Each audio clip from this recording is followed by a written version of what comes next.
500 ming oshiq rasm o'tirgan o'sha Jizzaxli Lacetti 1.8 mashinasini motorlarini to'laligicha tugatib berganmiz. Motorlarini 0 dan 100 gacha remont qilindi. Undan tashqari hadovoy qismlarini ham A-dan Y-gacha 0 dan 100 gacha remontlarini qilib berildi. Mashina biz oldimizga kelgan holati juda ham yomon ahvolda edi. Motorlarini qarab bo'lmaydigan holatda edi. Hadovoylarini umuman gapirmasa ham bo'laverdi.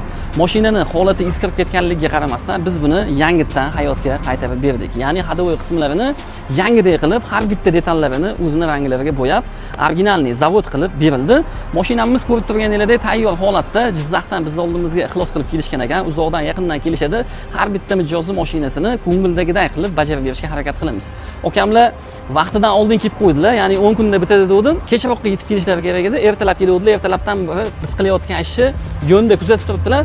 Okamlardan ish lavhasidan fikrlarini so'raymiz va bitgandan keyingi holatini ham okadan fikrlarini so'rab qolamiz. Ya'ni mashinani haydab tekshirib ko'rdik. Ko'ngildagiday zo'r. Oka ham o'zlarini fikrlarini aytsalar to'g'ri bo'ladi. Oka nima deysiz? Mashina yaxshimi? Hurmatli aka, umringizdan baraka toping aka. Biz o'ylagan nimamizni oldik. Ishonchimiz komil bo'ldi. Isuzuga yuklab kelganingizga arzidimi? Xudo xolasa ishlaringizdan ko'nglimiz to'q aka. Umringizdan baraka toping. Tanjoningiz sog' bo'lsin. Olib kelishdan oldin aytdingiz, Namanganga borib nima qilasan? O'zimizda qildirsan bo'lmaydimi? Deganlar bo'ldi. Borishimni kutib turganlar bor dedingiz. Endi o'shani bu mashinani tashlab ketib uyga borganimda mashinang qachon olib kelasan deganlarim ko'p bo'lyapti-da. Ya'ni kutayotganlar bor mashina. Shuncha nima qilib rasxod deydi, boshqa deydi. Endi mana shu nimani kutyapti bu yoqdagilar. Jizzax. Jizzax qolaversa boyagi ijtimoiy tarmoq. Mashinani haydab tekshirib ko'rdingiz. Oldingi holati esingizda edi. Ya'ni motoringiz tortmay qolganligi, hadovoyingizdagi noxush ovozlar. Hozir mana bitgandan keyin do'postlik qilib sinab ko'rdingiz. Bergan pulingizga, o'tkazgan vaqtingizga arziydimi qilingan ish?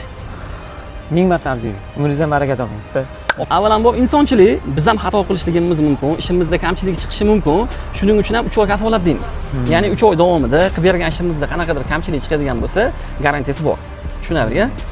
Haydashlik o'zingizga bog'liq, apkatka jarayonlarini chiroyli chiqarib oladigan bo'lsangiz, muammosiz xizmat qiladi. Yaxshilikka xizmat qilsin, omonlikda ko'rishaylik. Jizzaxli bizni kuzatib turgan okalarga salomni aytib qo'yasiz. Sog' bo'ling. Okalar kuzatishda davom etasizlar. Agar bordiyo mashinanglarni motorida, hadovoyida yoki korotka qismida yoki programmasida muammo bo'ladigan bo'lsa, Motor House servisi sizlar uchun doim xizmatda.